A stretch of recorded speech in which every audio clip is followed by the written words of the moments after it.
computers, then it ran on personal computers, then it ran on the internet, and then it ran on the mobile net, and now eventually it'll run on blockchains. I would say it's a 75-year overnight success.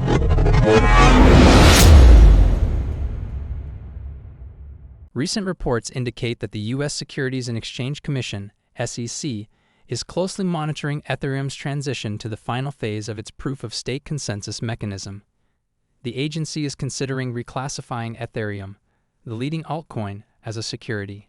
Subpoenas have been issued to 3 prominent crypto companies, requesting records related to the Ethereum Foundation.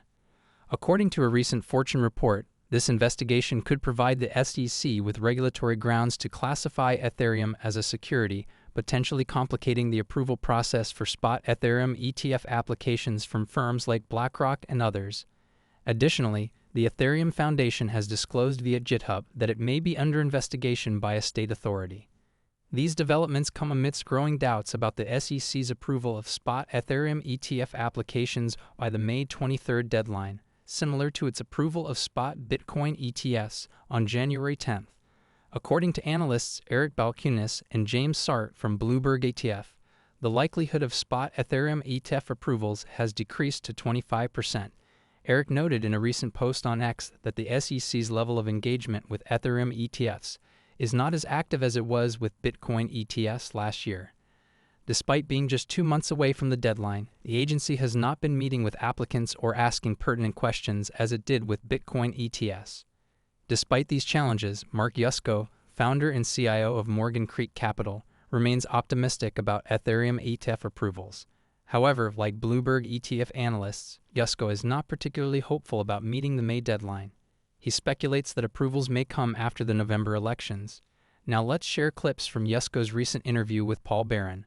But before we proceed, please take a moment to like this video, subscribe to the channel, and turn on post notifications for more content like this. Thanks for tuning in and enjoy the video. Success story. But the FUD, the fear, uncertainty, and doubt, is spread every single time there's an innovation in technology that threatens incumbents' livelihood. So you can go back to the internet, right? AT&T and Verizon tried to kill, literally, the internet because they didn't like what you and I are doing right now. Voice over internet protocol is free. They charge $3 a minute for long distance. You know, we're far away from each other. And they liked charging $3 a minute for that. So they tried to get a bill passed, and they spread all these rumors about how the internet was bad. And thankfully, I would say, you know, Al Gore did not invent the internet, but he did kill that bill, which stopped them from over-regulating it. And, you know, the same thing's true now. The banks are being disrupted by these chains. And financial services, as we know it, which has had a good 838-year run under its current form, based on trust, is being displaced by truth. Blockchains give you truth.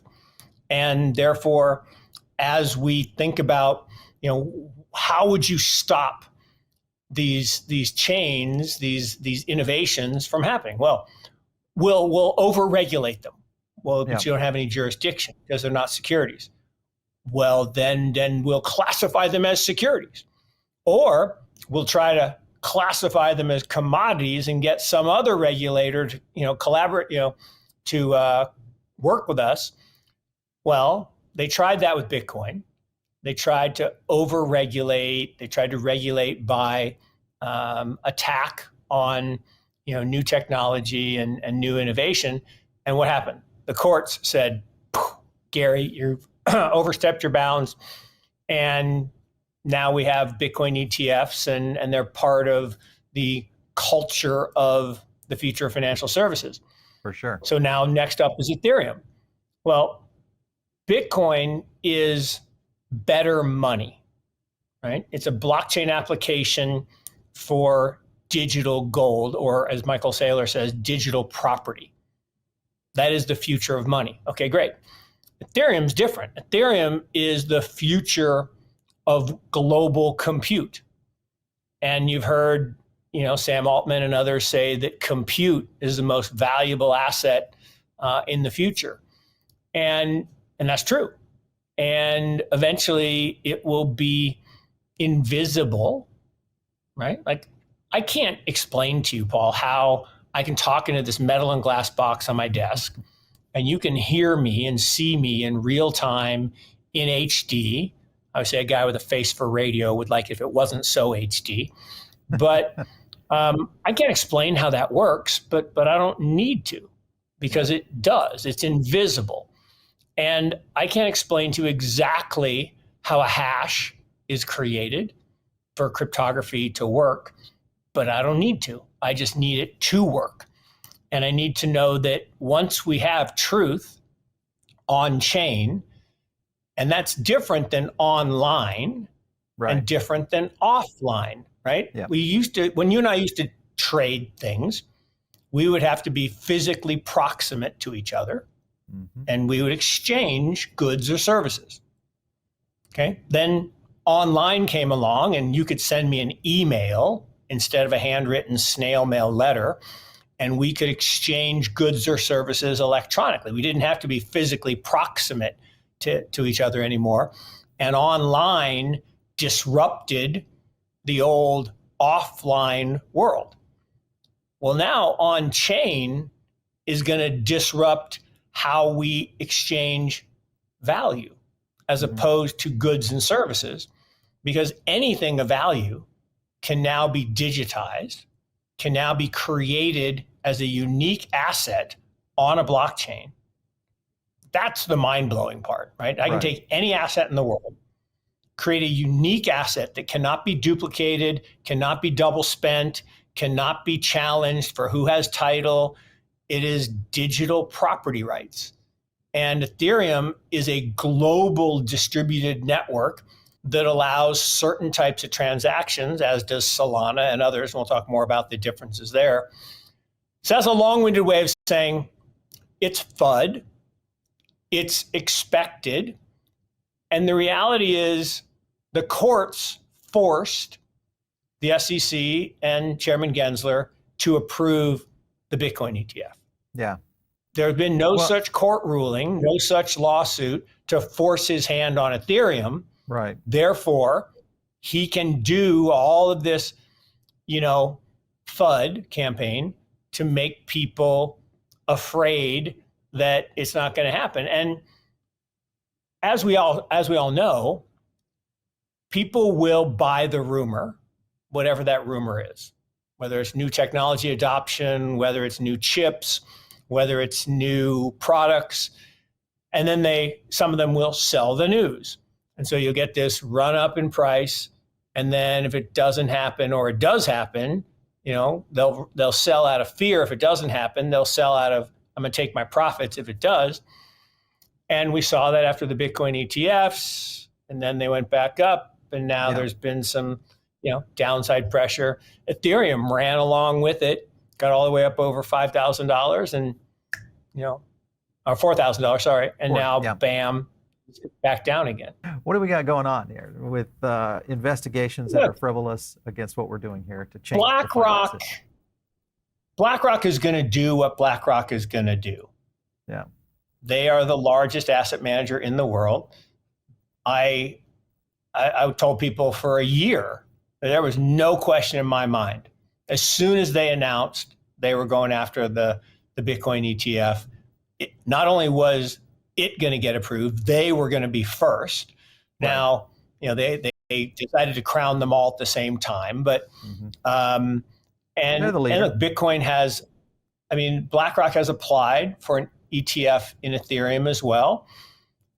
I think the challenge now is who has the bigger, stick, shall we say, and everything is political. Appointments of these, unelected people are by the current administration that happens to appoint them. It happens to be an election year. So, look, Ms. Warren is pretty anti all of this. Why? Well, my thesis, I won't put words in her mouth, but my thesis is you look at her largest campaign contributors, they happen to be large financial institutions. that have a great deal at stake if they are disrupted. So it's not surprising to me that she would craft legislation to slow down the disruptive technology. Okay, the fact that it's an election Always year an and that agenda. she's well, I mean, look, show me the who said it. Show me the incentive. I'll show you the outcome. There you go. That is the way the world has always worked. And here's the problem, political problem, as I see it. It costs, from what I've read and studied, about $100 million to secure a Senate seat in the United States. $100 million. Most of us don't have that.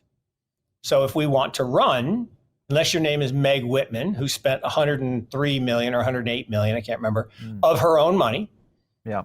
She lost, unfortunately, but she spent over $100 million of her own money. Unless you're her or someone like her, you have to raise $100 million. Well, it turns out if people write you $1, $10, $20, $50 million checks, and that's the way our system works in a world where you allow unlimited contributions. The unveiling of the BlackRock U.S. Institutional Digital Liquidity Fund on Wednesday marks BlackRock's debut in the realm of tokenized asset funds and its first venture into real-world asset tokenization. According to BlackRock's press release, the BITL token is fully backed by cash, U.S. Treasury bills, and repurchase agreements. It will provide yield payouts via blockchain rails daily to token holders. BlackRock has announced its collaboration with SecurityEye as the transfer agent and tokenization platform, while BNY Mellon will serve as the custodian for the fund's assets. Other participants include Coinbase, Fireblocks, Anchorage Digital Bank, and BitGo. The tokenization of real-world assets, such as bonds and funds, represents a rapidly evolving industry that is bringing together traditional finance players like BlackRock with the digital assets sector. This industry is experiencing exponential growth and is projected to reach over $16 trillion by 2030. What are your thoughts on Mark Yusko's interview and Eric's tweets? Do you agree that the chances of spot Ethereum ETFs are slim, especially with the deadline looming just 2 months away? Feel free to share your comments and observations in the comments section below.